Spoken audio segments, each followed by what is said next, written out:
বন্ধুরা, আমরা এখন রয়েছি নদীর মাঝখানে। আজকের আবহাওয়া বেশ মেঘলা, আর যে কোনো সময় বৃষ্টি নামতে পারে। আজ আমরা যাচ্ছি সাগর দ্বীপের কাছে অবস্থিত খোড়ামারা দ্বীপে, একটি এমন দ্বীপ যেখানে আজও আধুনিক সভ্যতার অনেক সুবিধা পৌঁছায়নি। আমরা নৌকায় করে এগিয়ে চলেছি। নদীতে প্রচণ্ড ঝোড়ো হাওয়া বইছে, আর ঢেউগুলো বেশ বিপজ্জনক। এরই মধ্যে আমরা দেখতে পাচ্ছি ধীরে ধীরে দ্বীপটি আমাদের চোখের সামনে স্পষ্ট হয়ে উঠছে। খোড়ামারা দ্বীপে নৌকা ভিড়ানোর জন্য কোনো পাকা ফেরিঘাট নেই। নৌকা থেকে নেমে আমরা টোটোয় করে পুরো দ্বীপটা ঘুরে আপনাদের দেখাবো।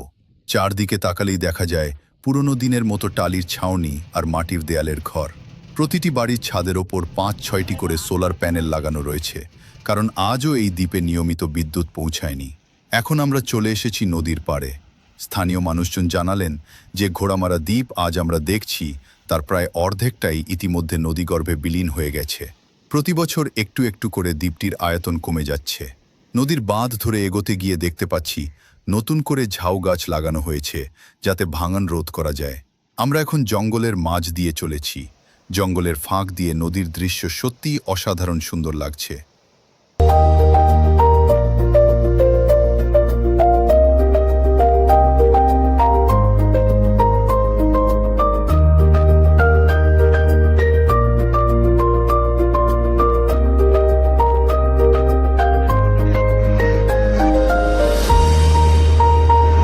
এখানকার রাস্তা খুব বেশি চওড়া নয়।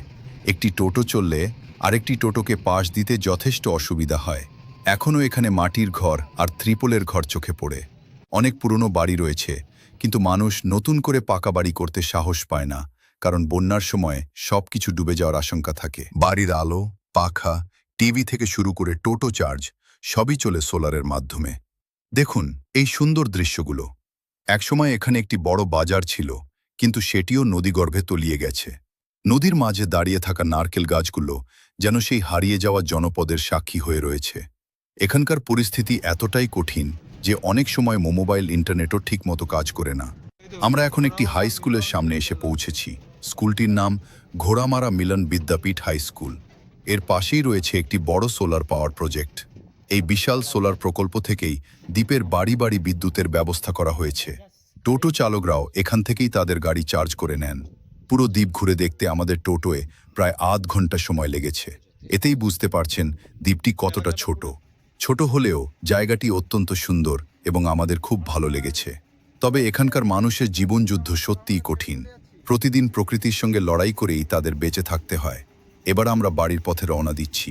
এই প্রথমবার ঘোড়ামারা দ্বীপে এসে এক অন্যরকম অভিজ্ঞতা হলো। আপনারাও সুযোগ পেলে অবশ্যই একবার ঘুরে আসতে পারেন। তবে নদীপথে যাতায়াতের সময় একটু ভয় লাগতেই পারে। দেখতেই পাচ্ছেন ফেরার পথে নৌকাটি প্রচণ্ড দুলছে, আর আমাদের সবার মনেই একটু ভয় কাজ করছে। তবুও এই অভিজ্ঞতা আমাদের কাছে স্মরণীয় হয়ে থাকবে। ভিডিওটি ভালো লাগলে অবশ্যই লাইক করবেন, কমেন্ট করে আপনার মতামত জানাবেন, আর আমাদের চ্যানেলটি সাবস্ক্রাইব করে পাশে থাকবেন। ধন্যবাদ।